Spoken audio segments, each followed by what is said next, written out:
This is the higher tier writing guide for Edexcel GCSE 9 to 1 for first examination in 2018. Before we have a look at the marking schemes, I'd just like to clarify the following terminology which is used in the scheme. Firstly, communication. This refers to the amount of information that you actually give during the written pieces. Development.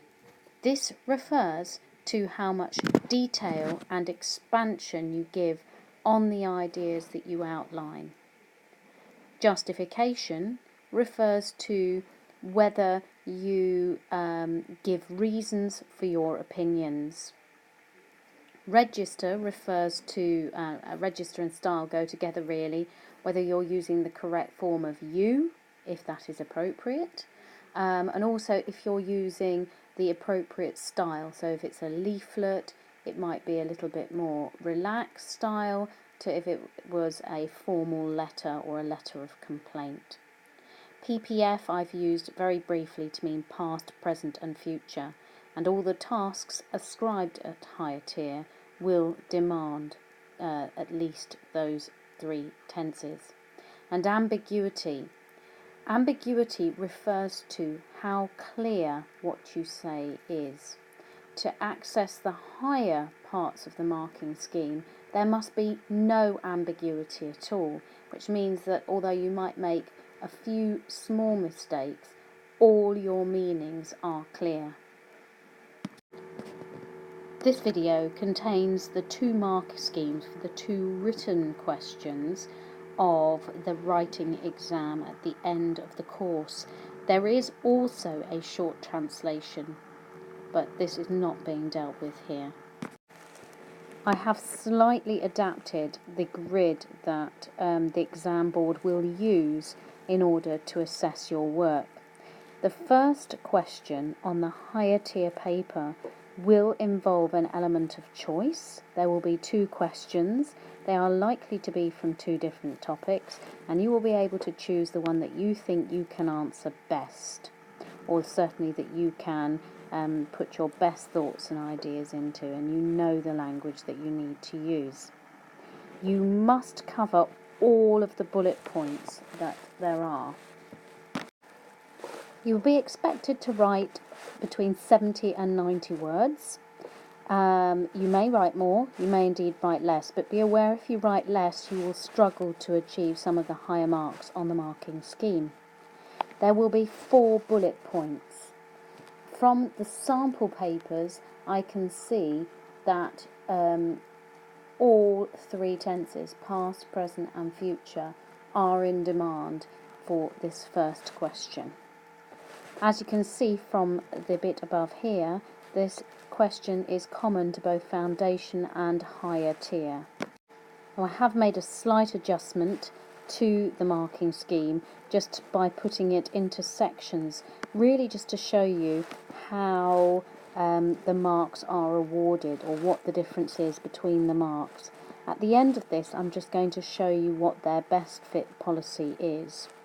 Okay, so basically the marks are, there are 12 marks for what is called communication content, so for what you actually cover and the detail you give, and secondly there are 8 marks available for the linguistic knowledge and accuracy.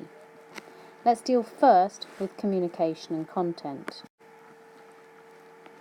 Okay, so for this you will see that for communication, they start looking at very brief and relevant information. Then the information is no longer brief, it's just information is relevant, and the occasional key point and idea has been developed.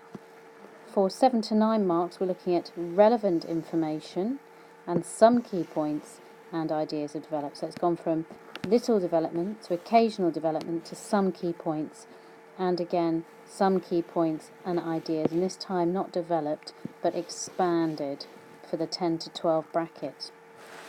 For the language used to narrate and inform, we're going from straightforward language to some effective adaptation of language to mostly effective adaptation of language, and then just effective adaptation of language.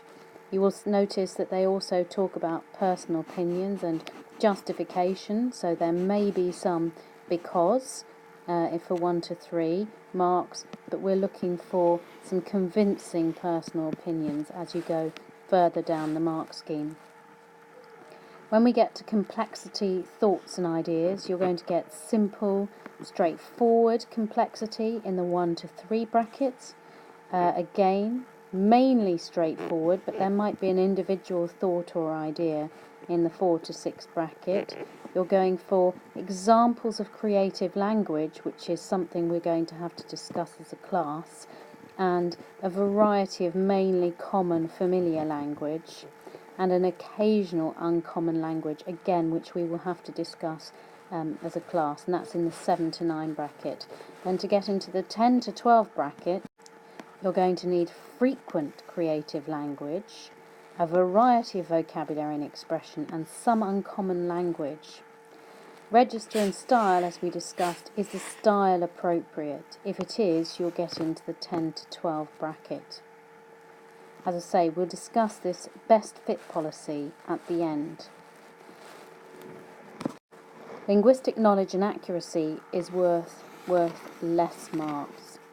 Okay, so for the 7 to 8 bracket, we're looking for a variation of grammatical structures, frequently extended sentences which are well linked together, not successful references to PPE, but PPF, please.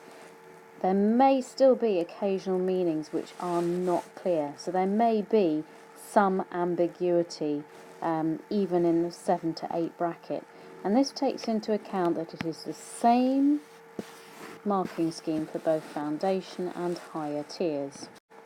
You can see how the 7 to 8 bracket contrasts with the other brackets by looking at some of the language used. So for example, straightforward, mostly straightforward, different examples of straightforward grammatical structures, and a variation of grammatical structures. This goes from brief simple sentences with some linking to more linking with extended sentences, familiar straightforward conjunctions, and a piece of work that's well linked together. So this is the marking scheme for grades 1 to 9. So everybody will have this one applied to them. So there has to be a little bit of degree of flexibility. You will see from the second marking scheme that the accuracy, the linguistic knowledge is all far more important. So for question 2, the exam board are expecting between 130 and 150 words.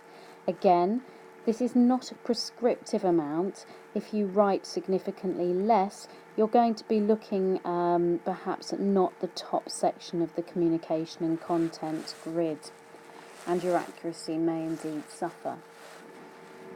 Again, you must cover all of the points that are asked of you. You may include other information, but it may not actually be worth your while.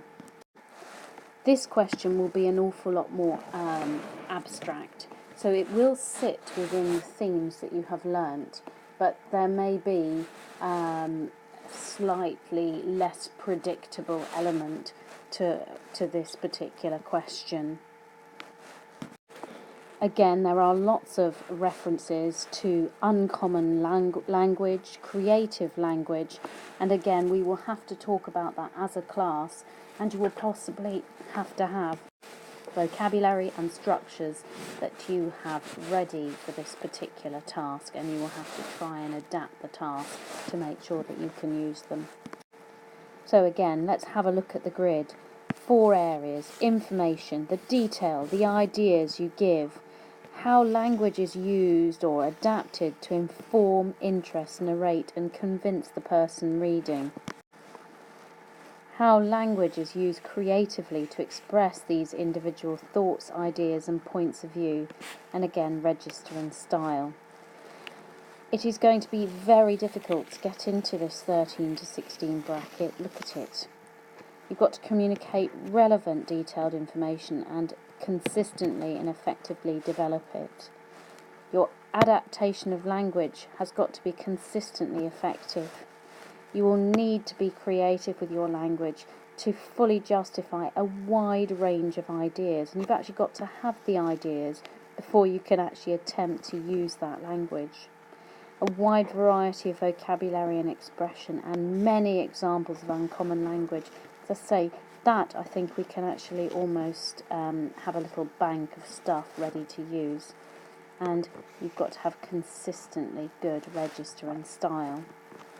Compare that with the 9 to 12 bracket, which I think is a bit more accessible. Detailed relevant information, mostly effective adaptation of language, creative use of language to express a range of ideas, mostly justified, and frequent examples of uncommon language, and predominantly appropriate register and style. You can look at the other boxes in your own time. Accuracy, again, to get into the 10 to 12 bracket, you're going to have a wide variety of grammatical structures. Again, that may not be as difficult as we think, because we can almost have our little mental list ready. But it's got to be a fluent response, and that really depends on your approach to the response. It needs to be consistently accurate and no ambiguity. That means you're going to have to be extremely careful that you don't overdo the answer, that you do make sure that your meanings are clear. Compare that again with the 7 to 9 box, which I think is a bit more accessible. Some different examples of complex language, frequent extended sentences, mostly successful past, present and future. There are errors, but they don't really stop the person reading it actually understanding what it's about. And here is the general guidance on using levels-based mark schemes. Firstly, the examiner will decide on a band. It states here exactly how they will work out that band. We've already had a brief look at the descriptors for each band, and they indicate the different features that will be seen in the student's answer. If the answer covers different aspects of different bands, a best fit approach will be used. So, for example, if most of the marks are going to, or most of the language is going to fall into the 5 to 8 band, but a small amount goes in the 9 to 12 band, it still gets placed in the 5 to 8 band, but you would be awarded a mark, probably an 8, near the top of the band because of the band 9 to 12 content. So once they've decided which band you're in, they will decide on a mark within the band, and they will award the mark based on the quality of the answer. They will award a mark towards the bottom of that band if they feel that you've only just sort of edged into that band, and it does state here that they will have to read back through the work, and they will have to clarify and apply the mark scheme showing how they reached that band. Let's just have another quick look at the banding. So this is slightly different from the actual mark scheme that the examiners will use, but it's the same vocabulary and it's the same bands. So if they judge your work to be predominantly within the 5 to 8 band here, however, there is an occasional 9 to 12 type of trait or characteristic, you will be awarded a top mark in this 5 to 8 band, and the same will apply with the accuracy as well. Again, if they read your work and they think it sits very comfortably in the 9 to 12 band, they will go back through your work, have another look, and they will have to justify why they give you a 9 rather than a 12, or a 10 rather than an 11.